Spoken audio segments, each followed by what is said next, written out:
আল্লাহ রাব্বুল আলামিন বলেন কদ আফলাহা মান যাক্কাহা, সে ব্যক্তি সফল হয়ে গেছে যে ব্যক্তি তার আত্মাকে পরিশুদ্ধ করতে পেরেছে। ওয়া কদ খাবা মান দাসাহা, যে ব্যক্তি আত্মাকে পরিশুদ্ধ করতে পারে নাই সে ব্যক্তি ধ্বংস হয়ে গেছে। কিভাবে পরিশুদ্ধ করবেন? তিনটা হাদিস আপনাকে আগে শোনাই। এক, আল্লাহ রাব্বুল আলামিনের হাবিব মুহাম্মদ সাল্লাল্লাহু আলাইহি ওয়াসাল্লাম দরুদ পড়েন, বলেন সাল্লাল্লাহু আলাইহি ওয়াসাল্লাম। তিনি বলছেন যে আল্লাহর এমন কিছু বান্দা আছে যারা জান্নাতে প্রবেশ করবে যাদের অন্তরটা হবে পাখির মতো নরম। কার মতো? পাখির মতো। একটা হাদিস শুনলেন। দুই নম্বর হাদিস, আল্লাহর রাসূল সাল্লাল্লাহু আলাইহি ওয়াসাল্লাম বলছেন শহীদদের আত্মা যখন আল্লাহর কাছে পৌঁছায়, আল্লাহ রাব্বুল আলামিন সেই আত্মাগুলোকে সবুজ রঙের কিছু পাখির মধ্যে প্রদান করেন এবং সেই পাখিগুলো আরশের নিচে লণ্ঠন আছে এখানে বসে থাকে এবং তারা জান্নাতের যে কোনো জায়গায় যায়, ঘুরে খাবার খায়, আবার ফিরে আসে। আল্লাহ পাক তাদেরকে বলেন যে তোমরা কি চাও, তোমরা কি চাও? শহীদরা কিচ্ছু বলতে পারে না। কি চাইবো? আল্লাহ এত নিয়ামত দিয়েছেন, কি চাইব? যখন আল্লাহ বারংবার প্রশ্ন করতে থাকেন তোমরা কি আর কিছু চাও, তোমরা কি আর কিছু চাও, তোমরা কি আর কিছু চাও, তখন শহীদরা শেষে বুঝে যে আমাদের কিছু না কিছু তো বলতে হবে এখন। তখন তারা বলে হে আল্লাহ, আমরা আরো একবার পৃথিবীতে যেতে চাই এবং তোমার পথে জীবন দিয়ে আবার ফিরে আসতে চাই। আল্লাহ পাক বলেন এই সুযোগ তো আর নেই, অতএব তোমাদের আর কিছু চাওয়ার নেই, তোমরা এখানেই থাকো। আরেকটা হাদিস শোনেন, রাসূলুল্লাহ সাল্লাল্লাহু আলাইহি ওয়াসাল্লাম বলেছেন, এই হাদিসটা ওমর রাদিয়াল্লাহু আনহু থেকেও এসেছে, এ মুসলিমরা তোমরা যদি আল্লাহর প্রতি তাওয়াক্কুল করার মতোই তাওয়াক্কুল করতে, ভরসা করার মতোই ভরসা করতে, আল্লাহ পাক তোমাদেরকে পাখিদেরকে যেমন করে রিজিক দেন তোমাদেরকে ঠিক সেইভাবে রিজিক দিতেন। তোমরা কি লক্ষ্য করো না যে পাখিরা খালি পেটে বের হয়ে যায় বাসা থেকে সকালবেলা এবং সন্ধ্যাবেলা ভরা পেটে বাসায় ঢোকে? আপনাকে যে তিনটা হাদিস শোনালাম এই তিনটা হাদিসে একটা শব্দ হচ্ছে কমন। শব্দটা কি বলেন? পাখি। পাখি কি? পাখি। আল্লাহ রাব্বুল আলামিন পাখিদের কাছ থেকে আমাদেরকে শিখতে বলছেন এবং বলছেন যে পাখিদের মনটা হয় খুব নরম, খুব সফট এবং তারা আল্লাহর প্রতি তাওয়াক্কুল করে পূর্ণ মাত্রায়। তারা সকালবেলা ভোরবেলা বের হয়ে যায় এবং সন্ধ্যাবেলা বাসায় ফেরে, খালি পেটে বের হয়, ভরা পেটে বাসায় ফেরে। এবং আল্লাহ পাক সবচেয়ে সম্মানিত মৌত যেটা শহীদের মৌত, সেই শহীদদের আত্মাকে আল্লাহ পাক পাখির রূপ দিবেন। তাহলে পাখিটার বিষয়ে একটা ফোকাস করার দরকার আছে না? আচ্ছা, এখানে আসেন। পাখির মন হচ্ছে নরম, মানে পাখির মনটা তাসকিয়া, আত্মশুদ্ধিতে পরিপূর্ণ। কদ আফলাহা মান যাক্কাহা, সে ব্যক্তি সফল হলো যার হৃদয়টা পবিত্র, নিষ্পাপ, নিষ্কলুষিত হলো, সে ব্যক্তি সফল হবে ইনশাআল্লাহ। একটা কাজ এখানে খেয়াল করেন, পাখিরা সকালবেলা ভোরবেলা বের হয় আর সন্ধ্যাবেলা বাসায় ফেরে। এখনকার মুসলিমদেরকে দেখবেন দুপুরবেলা ওঠে, রাত 3টায় ঘুমায়। কথা কি বুঝেন নাই? পাখির একদম ভোরবেলা ওঠে, যখন ফজরের আজান দিচ্ছে ঠিক তার এক মুহূর্তে পাখির কিচিরমিচির শুনছেন, তার মানে নামাজের ওয়াক্ত প্রায় চলে যাচ্ছে, তার মানে তার আল্লাহ পাকের হুকুমের সাথেই জেগে ওঠে। সূর্য ডুবে তারা ডুবে যায়। ঠিক এরকম সুন্নত ছিল নবী সাল্লাল্লাহু আলাইহি ওয়াসাল্লামের এবং সাহাবায়ে কেরামের। আজকে 1400 বছর পর মুসলিম জাতি এই সুন্নাহ ভুলে গেছে। আর আমাদের সুন্নত দেখবেন, যদি কোনো রকম উঠেও ফেলি ফজরে, আবার 12টা পর্যন্ত ঘুম, আরো বেশি। আর এই যুব সমাজ যারা আছো তোমরা কেউই 3টা-4টার আগে ঘুমায় বলে আমার মনে হয় না। অলওয়েজ অনলাইনে পড়ে আছে, টিকটক নিয়ে, ফেসবুক নিয়ে, গার্লফ্রেন্ডের সাথে চ্যাটিং। পাখির মতো হতে পারলে পরে মনটা তো নরম হবে, তারপরে না তাসকিয়া অর্জন হবে। পাখির রুটিনটা কি? ভোরবেলা বের হয় আর সন্ধ্যাবেলা বাসায় ঢোকে। অতএব আমরা যদি রাসূলুল্লাহ সাল্লাল্লাহু আলাইহি ওয়াসাল্লামের সুন্নাহ মতো ওই ভোরবেলা উঠতে পারি আর আর্লি নাইট ঘুমিয়ে যেতে পারি এবং সারাদিন যদি রাসূলের সুন্নাহগুলোর উপর আমল করতে পারি, তাসকিয়া অর্জন হবে ইনশাআল্লাহ। কথা বুঝতে পারছেন? 2, পাখির মতো নরম মন লাগবে। এখনকার আমরা যারা বেঁচে আছি আমাদের মনগুলা কঠিন। কেমন কঠিন? পাথরের মতো কঠিন। আমরা যখন দেখি একটা মাইয়েতকে নিয়ে যাওয়া হচ্ছে জানাজায়, আমাদের কোনো ফিলিংস কাজ করে না। জানাজায় যাচ্ছে, জানাজায় দাঁড়িয়ে মোবাইলটা দিয়ে টিপি করছে। জানাজার সাথে চলছে, কোনো ফিকির নাই যে এই জানাজা আমার হবে কালকে, ওই মোবাইল টেপাটিপি করছে।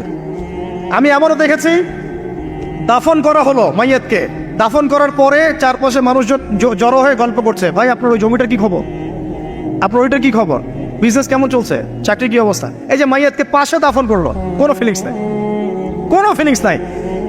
আমি আত্মশুদ্ধির কথা বলছি। আত্মশুদ্ধির জন্য আপনার মনটাকে পাখির মতো সফট নরম করতে হবে। যখন আপনি সফট নরম করবেন এবং আত্মশুদ্ধি অর্জন করবেন, তখন দুই ডানা মেলে আপনি আকাশে উঠতে পারবেন ইনশাআল্লাহ। আত্মশুদ্ধি অর্জন না করতে পারলে ডানা কেটে পড়ে যাবে, তখন আর আকাশে উঠতে পারবেন না। কোন আকাশে? ওই যে শহীদের রূহ যে আকাশে চলে গেছে, ওই আকাশ। অতএব মন কেন কঠিন হলো প্রিয় ভাই? এক নম্বর কারণ, আমরা শিরকের পাপে লিপ্ত আছে। এক নম্বর, শিরকের পাপে লিপ্ত থাকা অবস্থায় মুসলিমদের মনটা কঠিন হয়ে গেছে। আপনি কি মনে করছেন আমরা শিরক করি না?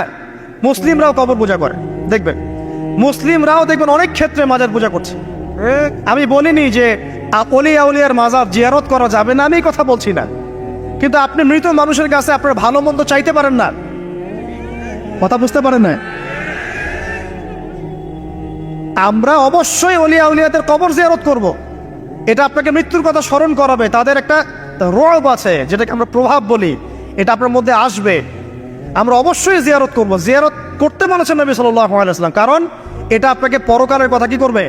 স্মরণ করাবে। ওমরা করতে যান, আল্লাহ পাক সবাইকে তৌফিক দান করুন ওমরা হজ করার এবং বড় হজ করার, আমি দোয়া করি। ওখানে সবচেয়ে সেরা যে দৃশ্যগুলো দেখা যায় তার মধ্যে একটা রাসূলুল্লাহ সাল্লাল্লাহু আলাইহি ওয়াসাল্লামের রওজা। ওখানে গেলে চোখের পানি ঝরে না এমন কোনো মুসলিম নাই, আছে? নাই। আরেকটা সবচেয়ে মন নরম করা একটা দৃশ্য হচ্ছে জান্নাতুল বাকি, যেটা আমরা বাকিউল গারকাত বলি, যেখানে আপনি দেখবেন সাহাবায়ে কেরাম রাদিয়াল্লাহু আনহুমের কবর, যতদূর চোখ যায় তাদের কবর।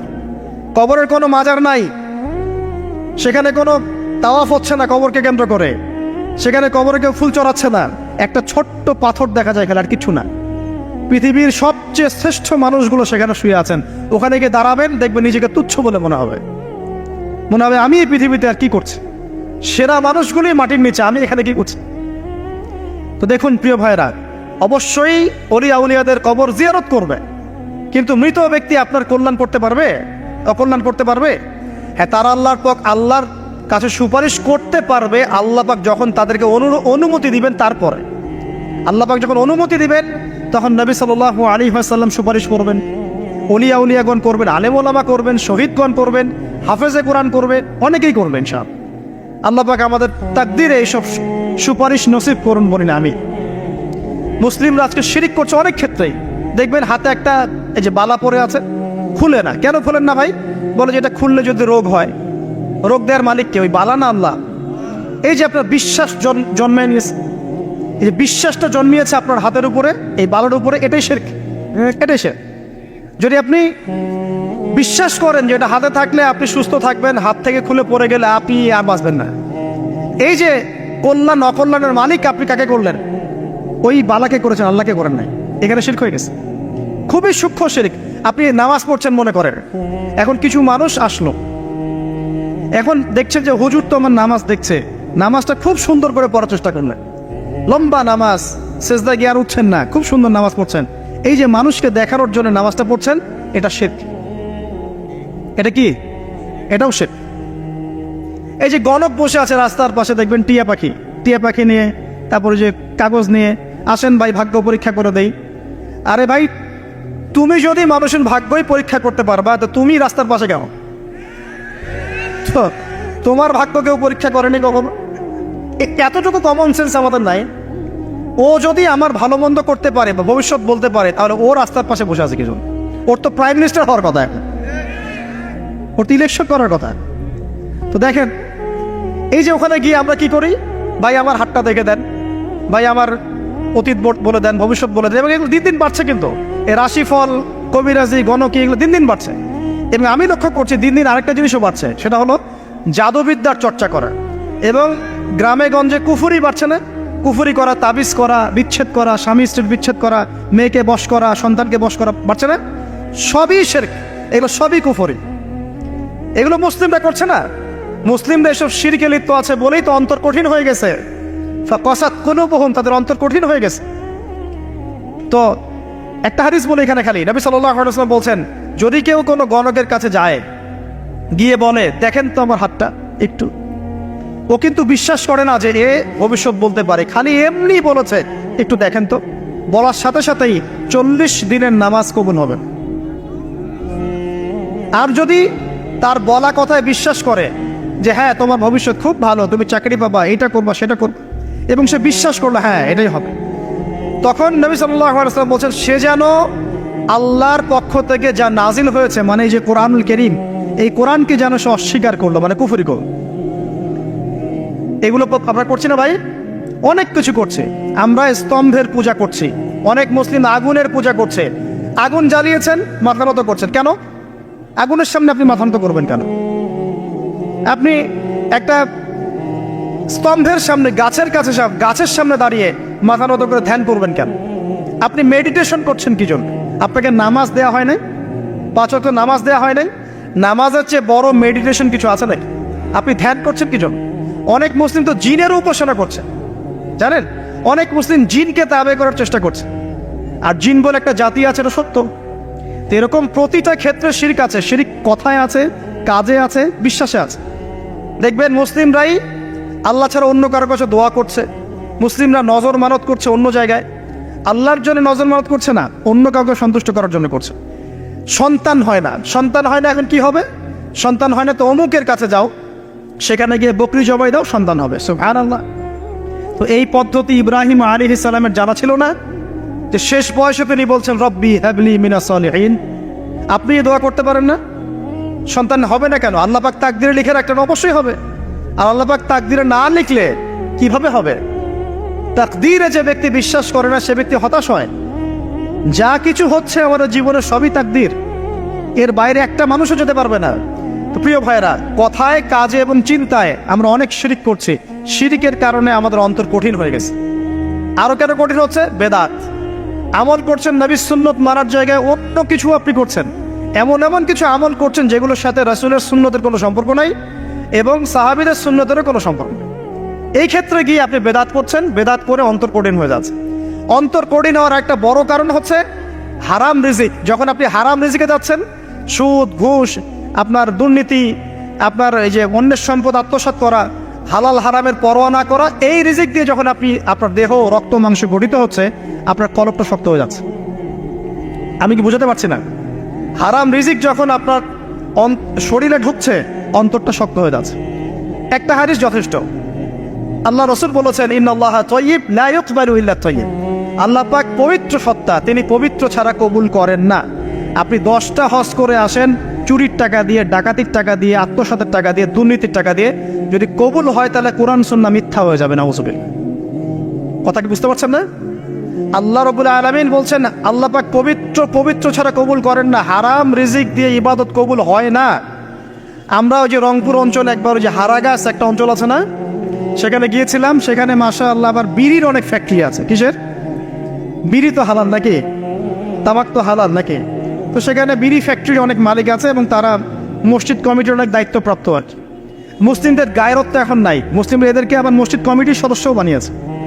তো এখন মসজিদ কমিটিতে এসে তার প্রভাবে আর ইমাম সাহেব টিকতে পারে না। দুইজন বলে নামাজের পর হাত তুলে দোয়া করতে হবে, দুইজন বলে করা যাবে না। ঠিক আছে? এই নিয়ে ক্যাচাল, এই ক্যাচাল হতে হতে দেখা গেল এক পর্যায়ে মারামারি পর্যন্ত হয়েছে। মসজিদ ভাগতো হয়েছে, মারামারিও হয়েছে। তো সেখানে আমাকে দাওয়াত করেছিল যে ওয়াজ করার জন্য, দোয়া করার কথা বলছে। তাই আমি বললাম যে দোয়া করে লাভ কি? দোয়া করলেই বা কি, না করলেই বা কি? রিজিকটাই তো হারাম। আপনি তো তামাকের টাকা খাচ্ছেন, তামাক। আপনি মাদকের টাকা খাচ্ছেন, এটাকে হালাল না হারাম? তো হারাম টাকা দিয়ে হাত তুলে দোয়া করলেই কি, না করলেই কি? দোয়া তো উঠছে না উপরে। আগে হারাম রিজিক ছাড়েন, তারপর দোয়া করুন। তো রিজিক হারাম হওয়ার কারণে আমাদের কি হচ্ছে? অন্তরটা কি হচ্ছে ভাই? কঠিন হচ্ছে। ওই পাখির মতো আর মুক্ত আকাশে উঠতে পারবেন না। তারপরে সামনে যান, আরো কেন কঠিন হয়? বস্তুবাদিতা, দুনিয়া।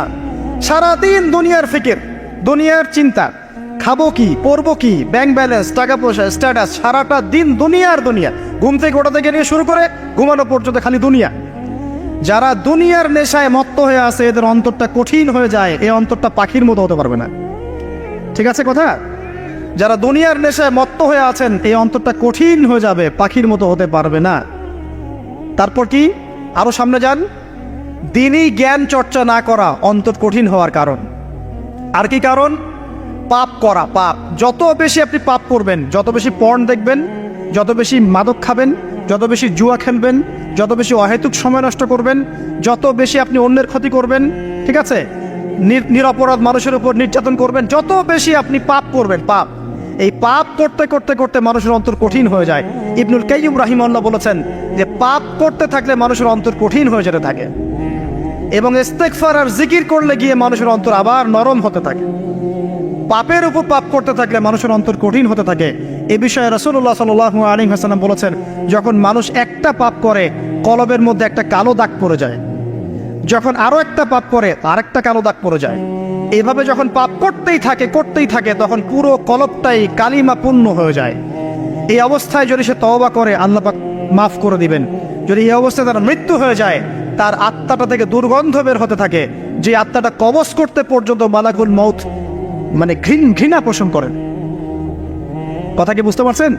যখন অন্তর পাপ করতে করতে কলুষিত হয়ে যাবে, ওয়াকাদ খাবা মান দাসাহা, যখন পাপ করতে করতে অন্তর কলুষিত হয়ে যাবে, তখন আপনার এই মালাকুল মউত পর্যন্ত ওই আত্মাটাকে বের করার সময় ঘৃণা করবে, দুর্গন্ধযুক্ত। আল্লাহ পাক আমাদেরকে পাপ থেকে বাঁচিয়ে রাখুন, আমিন। এরকম কিছু কাজ আছে, বস্তুবাদিতা, শিরক, বেদাত, হারাম রিজিক, সারাদিন দুনিয়ার ফিকির নিয়ে থাকা, ঠিক আছে, অন্যের ক্ষতি করা, পাপ কন্টিনিউয়াসলি করতে থাকা, এবং দিন ছেড়ে দেওয়া, দিনের এলেম ছেড়ে দেওয়া, আল্লাহ পাকের আনুগত্য ছেড়ে দেওয়া, এই কাজগুলো করতে থাকলে মানুষের অন্তর কি হয়? কঠিন হয়ে যায়। এখন সলিউশন কি বলেন? 5 মিনিটে আমি সলিউশন বলছি, কেমন করে আপনি এটাকে নরম করবেন আর পরিশুদ্ধতা অর্জন করবেন এবং ওই পাখির মতো মুক্ত আকাশে উড়বেন, কিভাবে বলবো? 1 নাম্বার, অবশ্যই শিরক ত্যাগ করতে হবে। কি করতে হবে? শিরক ত্যাগ করতে হবে, আল্লাহ পাকের তাওহীদের উপর থাকতে হবে। আল্লাহ পাক তৌফিক দান করুন। লং কিছু বলার সময় নেই আমার হাতে, একটা বই বলছি, কিতাবুত তাওহীদ। কি নাম? কিতাবুত তাওহীদ। এই বইটা অনেক ভার্সন বাজারে বের হয়েছে, কিনে দেখবেন শিরক কত প্রকার, কি কি, তাওহীদ কাকে বলে, কত প্রকার, কি কি। যেটা বুঝবেন না মাদ্রাসা চলে যাবেন, আলেম ওলামার কাছে গিয়ে জিজ্ঞাসা করবেন, হুজুর এটা বুঝি নাই। ঠিক আছে? 1 নাম্বার, শিরক ত্যাগ করতে হবে। 2 নাম্বার, আপনাকে তাওহীদে থাকতে হবে, এটা এক, অন্তর নরম করার কথা বলছি। 2 নাম্বার, সুন্নতের উপর আমল করতে হবে। ওই যে পাখির কথা বললাম, যে সকালবেলা বের হয় আর সন্ধ্যাবেলা কি করে? বাসায় ফেরে। খালি পেটে বের হয়, ভরা পেটে বাসায় ফেরে। তার মানে আমাদেরকেও সকাল সন্ধ্যাটা কাটাতে হবে নবী সাল্লাল্লাহু আলাইহি ওয়াসাল্লামের সুন্নত অনুযায়ী। যখন তিনি ঘুমাতেন তখন ঘুমাবেন, যখন উঠতেন তখন উঠবেন, বাকি কাজ যেমন করে করতেন তেমন করে করবেন, তখন অন্তর ইনশাআল্লাহ নরম হয়ে যাবে। ঠিক আছে ভাই? 2। 3 নাম্বার, 5 ওয়াক্ত নামাজ জামাতে। নামাজ আপনাকে যে কোনো পাপ থেকে বাঁচাবে ইনশাআল্লাহ। ভাই জেনা করছেন, নামাজ পড়েন। পর্নোগ্রাফি দেখেছেন, তাও তওবা করে নামাজ পড়েন। আপনি হারাম অ্যাফেয়ার্সে আছেন, হতাশ হয়েন না, নামাজ পড়েন। গোনা ছাড়তে পারছেন না, নামাজ পড়েন। সুদ খাচ্ছেন, নামাজ পড়েন। বেপর্দা চলছেন, তাও নামাজ পড়েন। আপনি অন্যের হক নষ্ট করেছেন, তাও নামাজ পড়েন। যে পাপই করেছেন, নামাজটা পড়েন। নামাজ আপনাকে সমস্ত পাপ থেকে বাঁচিয়ে রাখবে ইনশাআল্লাহ। ইনশাআল্লাহ আস্তে আস্তে ইনশাআল্লাহ দেখবেন সব পাপ থেকে আপনি দূরে চলে আসছেন ইনশাআল্লাহ তাআলা। 3 নাম্বার নামাজ।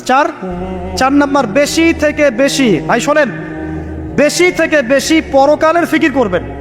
খালি পরকালের চিন্তা করবেন যে আমাকে মৃত্যুবরণ করতে হবে, কবরে যেতে হবে, পুলসিরাত পার হতে হবে, আল্লাহর সামনে দাঁড়াতে হবে। যত বেশি আপনি আল্লাহর ফিকির করবেন, পরকালের ফিকির করবেন, আপনার মনটা নরম হয়ে যাবে ইনশাআল্লাহ, মনটা শক্ত হবে না। 5 নাম্বার, মানুষের সাথে খুব বেশি মেলামেশা করবেন। মানুষের সাথে খুব বেশি মেলামেশা করলে ইবনুল কাইয়্যিম রাহিমাহুল্লাহ বলেছেন অন্তর কঠিন হয়ে যায়। কারণ মানুষ আপনাকে গীবত করাবে, হ্যাঁ, মানুষ খারাপ কাজে নিয়ে যাবে, বেফাস কথাবার্তা বলবেন, হয়তো বেফাস কাজ করবেন, ফুজুল কি বাত করবেন। এগুলো করতে গিয়ে আপনি দেখবেন অন্তর কঠিন হয়ে গেছে। এত বেশি মানুষের সাথে মেলামেশার দরকার নাই, প্রয়োজন যতটুকু অতটুকু করবেন। ঠিক আছে? আল্লাহ পাক তৌফিক দান করুন, আমিন। কয়টা বললাম? 5। 6, আমার সবচেয়ে প্রিয় নসিহত, প্রত্যেক দিন মিনিমাম 1 ঘন্টা করে কোরআন তেলাওয়াত করবেন বুঝে। আমি বলিনি না বুঝে করলে কোনো নেকি হবে না, প্রত্যেক হরফে 10 নেকি হবেই হবে, কিন্তু আপনি করবেন বুঝে। যখন বুঝে আপনি প্রত্যেক দিন 1 পারা করে বা 1 ঘন্টা করে কোরআন তেলাওয়াত করবেন, আপনার কলিজা, আপনার কলব নরম হতে বাধ্য, এবং আপনার অন্তরে আল্লাহ নূর নেমে আসবে ইনশাআল্লাহ। দেখবেন আপনার কলব থেকে সমস্ত এই যে পঙ্কিলতা, কলুষতা ইনশাআল্লাহ চলে যাবে ইনশাআল্লাহ তাআলা। 2টো জিনিস অন্তরকে পবিত্র করে ফেলে, এক হচ্ছে কোরআন তেলাওয়াত, আর এক হচ্ছে বেশি থেকে বেশি আল্লাহর জিকির এবং ইস্তেগফার। তো কোরআন তেলাওয়াত বাড়িয়ে দেন, আল্লাহ পাক সবাইকে কোরআন তেলাওয়াত করার তৌফিক দান করুন, আমিন। যারা শেখেন নাই আজকে ওয়াদা করেন যে কোরআন আপনারা বিশুদ্ধ করে পড়া শিখবেন, ওয়াদা করেন। আগামী রমজান আসার আগেই এক খতম দেওয়া চাই, পারবেন? এবং কোরআনের চর্চা বাড়িয়ে দিবেন, প্রত্যেক দিন কিছু করেন না করেন কোরআন তেলাওয়াত করতে হবে, ঠিক আছে? আল্লাহ পাক তৌফিক এনায়েত করুন, আমিন। আর বুঝে পড়ার চেষ্টা করবেন। একটা সহজ তাফসীর বলে দেই, মারিফুল কোরআন বাসায় আছে না? মারিফুল কোরআন তাফসীর ইবনে কাসির বাসায় নাই? জালালাইন বাসায় নাই? বাসায় নাই, কিনেন। সারাদিন তো অনেক টাকা পয়সা খরচ করছেন, 3টা তাফসীর কিনেন, জালালাইন কিনেন, মারিফুল কোরআন কিনেন, ইবনে কাসির কিনেন, বাসায় গিয়ে পড়া শুরু করেন। পারবেন না? যে আয়াতটা বুঝবেন না, ওলামায়ে কেরামের কাছে যাবেন, গিয়ে বলবেন হুজুর এটা বুঝি নাই, বুঝাই দেন। নিজে নিজে ব্যাখ্যা করতে যাবেন, ব্যাখ্যা করলে দেখবেন একজন পণ্ডিত বেরোছে, কিছু পণ্ডিত কোরআন পড়ে বলে কোরআনই মানি হাদিস মানি না। এরকম পণ্ডিত দেখেন নাই? কোরআনই মানি হাদিস আর মানি না, কারণ আল্লাহ নাকি নাউজুবিল্লাহ কোরআনে নাকি আল্লাহ পাক হাদিস মানতে বলে নাই, ও নাকি পায় নাই। এই জন্য দেখলাম সুবহানাল্লাহ নামাজ পড়তেছে, কোরআন থেকে নামাজ পড়তেছে, হাদিসের কোনো হেদায়েত নিবে না। মানে কিরকম যে হাত আবার ঠিকই বাঁধতেছে, হাত বাঁধতেছে, রুকু করতেছে, সেজদা করতেছে, এগুলো আবার কোথায় পাইলো আল্লাহ ভালো জানেন। হাত এভাবে বাঁধতেছে, এভাবে হাতটা বাঁধা কোরআনে কোথায় আছে আমি পাইলাম না কোথাও, ঠিক আছে? তা হাদিস ছাড়া কি এগুলো আসবে? হাত বাঁধবো, সেজদায় গিয়ে সুবহান রাব্বিয়াল আলা বলছে না, বলছে আসলামতু লিরাব্বিল আলামিন। এটা কোরআন থেকে বলছে। অথচ নবী সাল্লাল্লাহু আলাইহি ওয়াসাল্লাম হাদিস থেকে বলছেন সুবহান রাব্বিয়াল আলা সুবহান কুদ্দুসুন রব্বুল মালাইকাতি ওয়ার রূহ সুবহানাকাল্লাহুম্মা রাব্বানা ওয়া বিহামদিকা আল্লাহুম্মা ইগফির। এইগুলো নাই, ও বলছে আসলামতু লিরাব্বিল আলামিন। মানে কোরআন মানি হাদিস মানি না। এত বেশি পণ্ডিত হওয়ার দরকার নাই, এরা হচ্ছে ইচরা পাকা টাইপের পণ্ডিত। ওমর রাদিয়াল্লাহু আনহুর যুগে বেঁচে থাকলে এদেরকে পিটাই সোজা করে ফেলাইতে হবে। ফাইজলামি শুরু করছে, কোরআন মানি হাদিস মানি না। আল্লাহ পাক কোরআনে বলছেন ওয়া মা আতাকুমুর রাসূলু ফাখুযু, রাসূল যা দিয়েছেন তা গ্রহণ করো। ওয়া মা নাহাকুম আনহু ফান্তাহু, রাসূল যা নিষেধ করছেন দূরে থাকো। রাসূল যা দেন সেটা হাদিস না? রাসূল যা দেন সেটা সুন্নাহ না? সুন্নাহ তো সে মানেই না, আলটিমেটলি সে কোরআনই মানে না। তো আসল কথা হচ্ছে এইসব ফিতনা থেকে বেঁচে থাকবেন, কোরআন তেলাওয়াত বাড়িয়ে দেন। কয়টা বলছি? 5টা 6টা। 7 নাম্বার, বেশি থেকে বেশি ইস্তেগফার সারাদিন পড়বেন। আস্তাগফিরুল্লাহ ওয়া আতুবু ইলাইহি, আস্তাগফিরুল্লাহ ওয়া আতুবু ইলাইহি, আস্তাগফিরুল্লাহাল্লাযী লা ইলাহা ইল্লা হুয়াল হাইয়ুল কাইয়্যুম ওয়া আতুবু ইলাইহি। প্রত্যেকদিন পড়তে হবে 100 বার করে। কতবার করে? 100 বার। 8 নাম্বার, বেশি বেশি আল্লাহর জিকির, চলতে ফিরতে জিকির। সুবহানাল্লাহ, আলহামদুলিল্লাহ, লা ইলাহা ইল্লাল্লাহ, আল্লাহু আকবার, লা হাওলা ওয়ালা কুওয়াতা ইল্লা বিল্লাহ। বলবেন হাসবুনাল্লাহু ওয়া নি'মাল ওয়াকিল, ঠিক আছে? সুবহানাকাল্লাহুম্মা রাব্বানা ওয়া বিহামদিকা আল্লাহুম্মা ইগফিরলি, সুবহানাল্লাহি ওয়া বিহামদিহি আদাদা খালকিহি ওয়া রিদা নাফসিহি ওয়া জিনাতা আরশিহি ওয়া বিদায়াতা কালিমাতিহি। যত জিকির আছে সব করবেন, জিকির বাড়াবেন। যত জিকির বাড়াবেন অন্তর পরিশুদ্ধ হবে ইনশাআল্লাহ আযজা ওয়া জাল। কয়টা বলছে? 8। আর 2টা বলি 9। অন্যের হক নষ্ট করবেন না। অন্যের হক নষ্ট করলেই মন কঠিন হয়ে যাবে। অন্যের হক নষ্ট করবেন না, বরং মানবতার কল্যাণে কাজ করেন। যে কাজগুলো মানব সেবামূলক সেগুলো করেন। রক্তদান কর্মসূচি করেন, গাছ লাগান, এতিমের মাথায় হাত বোলান, বিধবার খোঁজ খবর নেন, ঠিক আছে? মেয়েদের সেলাই মেশিন কিনে দেন, মানুষের উপকারে কাজ করেন। দেখবেন আপনার মনটা নরম হয়ে যাবে। যার মন নরম এবং যার মনের মধ্যে সততা আছে, আল্লাহ পাক ইনশাআল্লাহ সেখানে অবশ্যই হেদায়েত ঢালবে ইনশাআল্লাহ তাআলা। আর 10 নম্বর সবচেয়ে শেষ হচ্ছে যে কবর জিয়ারত করবেন বেশি বেশি করে, এবং নিজের মৌতের কথা স্মরণ করে আল্লাহর কাছে বেশি বেশি দোয়া করবেন। কি দোয়া করবেন? ইয়া মুকাল্লিবাল কুলুব সাব্বিত কলবি আলা দীনিক, ইয়া মুসাররিফাল কুলুব সাররিফ কুলুবানা আলা তাআতিক। এই দোয়াগুলো করবেন ইনশাআল্লাহ। এবং কবর জিয়ারত করবেন সপ্তাহে সপ্তাহে, পারলে 2 দিন 3 দিন পর পর কবরস্থানে যাবেন। ইনশাআল্লাহ দেখবেন আপনার মন নরম হবে ইনশাআল্লাহ আযজা ওয়া জাল। এখনকার এই সভ্যতা এসে কবরস্থানকে সমাজ থেকে দূরে সরিয়ে দিয়েছে। অথচ আগে মুসলিমদের কবরস্থান ছিল মসজিদের পাশে, 5 ওয়াক্ত নামাজ পড়তো, কবর জিয়ারত করে বাসায় যেত। 5 ওয়াক্ত নামাজ পড়তে আসতো, কবরকে দেখতো, পরকালের কথা স্মরণ হতো। এখন কবরস্থান ওই যে দূরে, সারা জীবনে একবার যায় কিনা সন্দেহ আছে। এই 10টা কাজ যদি আপনারা করতে পারেন ইনশাআল্লাহ তাআলা, আমাদের কলবটা ইনশাআল্লাহ নরম হবে, আত্মশুদ্ধি অর্জিত হবে। আর এগুলোর পাশাপাশি অবশ্যই আল্লাহওয়ালা আত্মশুদ্ধিওয়ালা মানুষের সোহবতে গিয়ে থাকবেন। আল্লাহওয়ালা আত্মশুদ্ধিওয়ালা মানুষের সোহবতে গিয়ে থাকলে তাদেরকে দেখেই দেখবেন মনটা নরম হয়ে যাবে ইনশাআল্লাহ। ইলমি পরিবেশে থাকেন, দিনী পরিবেশে থাকেন, আমর বিল মারুফ নাহি আনিল মুনকারের কাজ করেন। 3 দিন 7 দিন 40 দিন যতদিন পারেন আল্লাহর পথে সময় লাগান। আমি এটাকে আপনার আত্মশুদ্ধির জন্য বলছি, এটাই একমাত্র পদ্ধতি আত্মশুদ্ধির, এটা বলছি না।